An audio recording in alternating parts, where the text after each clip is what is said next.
the presence of an individual can be used to represent the number 1, but each individual has got 4 limbs, which you can add together pretty quick to get a representation of the number 4. We have 5 fingers on one hand and 10 fingers with 2. And being able to represent 10 is, pretty nice, but we can do better. The Babylonians did better. They figured out that you could count up to 12 on one hand by just counting your knuckles using your thumb. 1, 2, 3, 4, 5, 6, 7, 8, 9, 10, 11, 12. And when you do this with the second hand, you can get up to 24 using 2 hands, which is, better. If you've ever wondered why there's 24 hours in a day, it's because of this. And 60 minutes in an hour, that's sort of a weird number. It comes from 12 on one hand times 5 fingers on one hand. But we can do better than Babylonians still by using a different number base. So we're going to be using binary or base 2, which differs from the numbers you might be used to. Instead of using the numbers 0 through 9 to represent all numbers, we're only going to use the numbers 0 and 1, which it looks sort of long written out and it looks a lot different, but they represent the same thing. They represent numbers. And when you're representing this on a hand, what it turns out to be is combinations of up and down fingers. So I'm going to show you how to count on one hand using binary.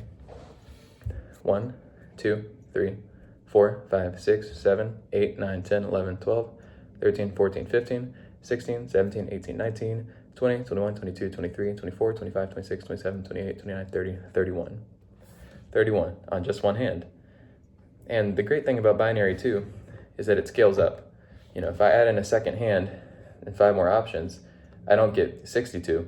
I get 1,023 numbers that I can represent, which is, loads beyond what we could do with base 10.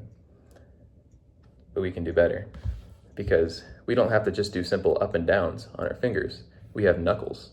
And so we can actually do multiple different stages of fingers being up and down. And so we can use base 3 on our fingers, which looks something like this. 1, 2, 3, 4, 5, 6, 7, 8, 9, 10, 11, 12, 13, 14, 15, 16, 17, 18, and so on. And so if you use base 3 on one hand, you can get up to 242 numbers on just one hand. But if you use it on 2 hands, you can get all the way up to 59,048. And this is what that looks like using base 3 on both hands. The issue with this is that it's sort of hard to move all your knuckles independently, especially on your 4 outer fingers, I guess, is how I'll say it. So what I've devised is a hybrid number-based system in order for everybody to be able to represent these, large numbers. So essentially, these 6 fingers, we're going to use base 3 because we can control all these knuckles pretty well independently of each other. But for the outer 4, you're going to just use binary.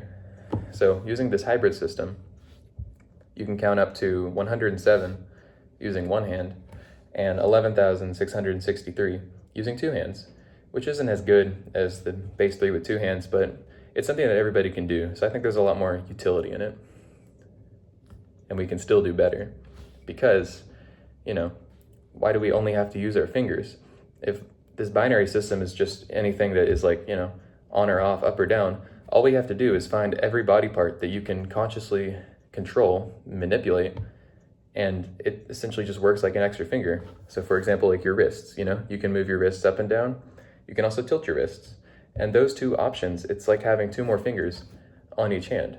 So if you use your wrists, if you put your wrists up and you tilt them or whatever, all of a sudden this becomes a representation of using the hybrid system, not just 11,663, but 186,624. That's much better.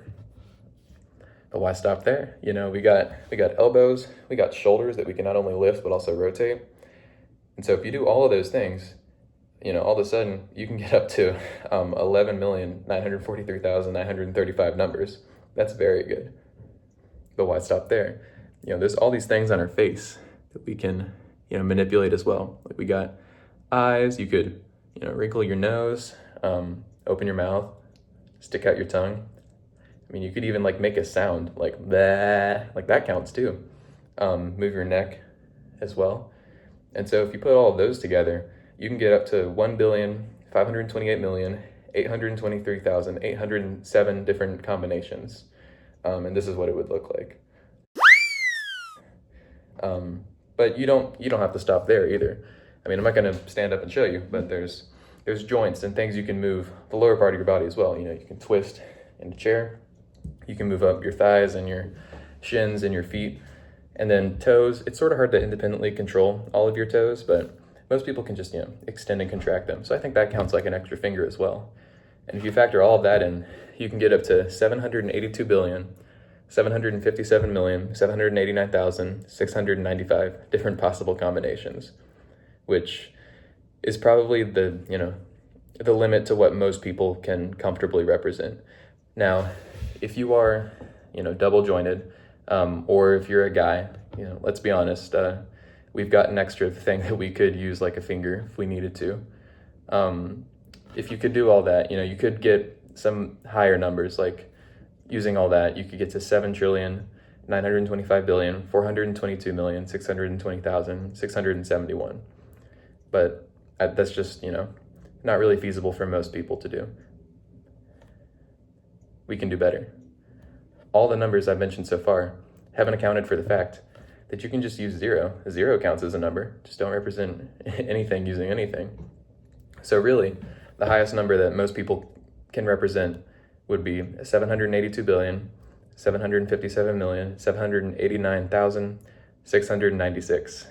And then, the upper limit, at least that I've found out about, is near 8 trillion.